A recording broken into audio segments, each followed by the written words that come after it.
সেখানে সে অ্যাডমিট করে যে 2 লক্ষ মতো বই মিসিং, কমপ্লেন লজড করেন এবং তার বেসিসে এফআইআর হয় এবং দুজন প্রাইম অ্যাকিউজড হিসাবে চিহ্নিত হয়। প্রধান বিচারপতি আজকে সমস্তটা দেখে হতবাক হয়েছেন এবং তিনি বারবার সরকারি উকিলকে জিজ্ঞেস করেছেন যে আপনারা কী স্টেপস নিয়েছেন।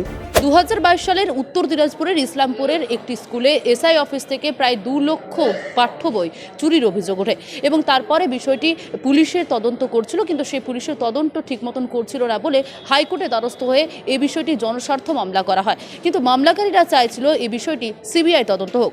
আজ অর্থাৎ বৃহস্পতিবার এই মামলাটি শুনানি ছিল এবং এই মামলা শুনানি নিতে প্রধান বিচারপতি কি রায় দিলেন সরাসরি আপনাদের শোনাবো। ঘটনাটা 2022 সালের নভেম্বর মাসে যখন প্রাইমারি টিচাররা ইসলামপুর সার্কেল এসআই অফিসে গিয়ে বই কালেক্ট করতে যান, তখন তাদেরকে ফেরত পাঠানো হয় যে বই আপনাদেরকে কয়েকদিনের মধ্যে দেওয়া হবে। তো তারা আবার যায় এবং তখনও বই দেওয়া হয় না। এইভাবে বারবার ঘুরতে থাকার ফলে তাদের মনে একটা সন্দেহ হয়। তার জন্য তারা এসআই অফিসে যখন জনসাধারণ গিয়ে, অভিভাবকরা গিয়ে যখন ক্ষোভ বিক্ষোভ প্রকাশ করে, তখন ওই office SI of Islampur circle সে তখন এটাকে একটা জিডি করে এবং একটা কমপ্লেন লজড করে। সেখানে সে অ্যাডমিট করে যে 2 লক্ষ মতো বই মিসিং, চুরি হয়ে গেছে বা মিসিং, স্টোলেন, এইভাবে একটা কমপ্লেন লজড করেন এবং তার বেসিসে এফআইআর হয় এবং দুজন প্রাইম অ্যাকিউজড হিসাবে চিহ্নিত হয়।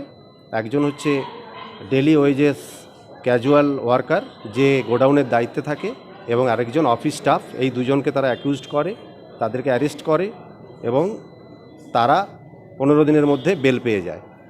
এই 2022-এর নভেম্বর থেকে তারপরে ব্যাপারটা পুরো ধামাচাপা পড়ে যায়। কিন্তু সাধারণ যারা অভিভাবক এবং তাদের যে স্টুডেন্ট, তারা এই বই পাওয়া থেকে ডিপ্রাইভড হয়।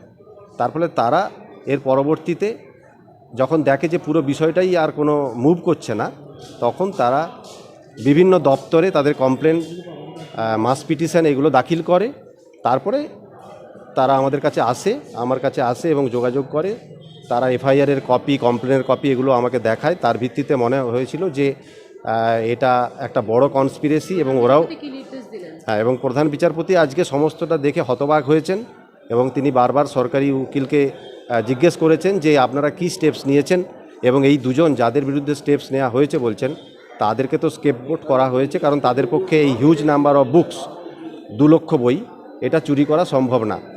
তার জন্য বারবার জিজ্ঞেস করার পরে উনি কবে চার্জশিট ফাইল হওয়া জিজ্ঞেস করাতে জানা গেল যে এই বছরের নভেম্বর মাসে, মানে প্রায় 2 বছর পরে চার্জশিট দাখিল হয়েছে এবং ওরা ইনভেস্টিগেশন চলছে এটাই বলেছেন। তাতে মহামান্য প্রধান বিচারপতি স্যাটিসফাই হননি। তিনি বলেছেন যে 3 সপ্তাহের মধ্যে ডিস্ট্রিক্ট প্রাইমারি স্কুল কাউন্সিলের চেয়ারম্যান উত্তর দিনাজপুর তাকে একটা রিপোর্ট কোর্টে জমা দিতে বলেছে, এইগুলো মেনশন করে যে আপনারা কী ব্যবস্থা নিয়েছেন, যেগুলো মিসিং বই বা স্টোলেন বই তার কি ব্যবস্থা করেছেন এবং এর ফলে ছেলেদের পড়াশোনার ক্ষেত্রে আপনারা কিভাবে বই সাপ্লাই করেছেন, এই সমস্ত কিছু জানিয়ে বিস্তারিতভাবে 3 সপ্তাহের মধ্যে কোর্টে রিপোর্ট জমা দিতে বলেছেন এবং তারপরে পরবর্তী শুনানির দিন এটা বিচারপতি আবার শুনবেন। বাংলা হান্টের আরও খবর দেখতে নজর রাখুন। বাংলা খবর মানেই বাংলা হান্ট।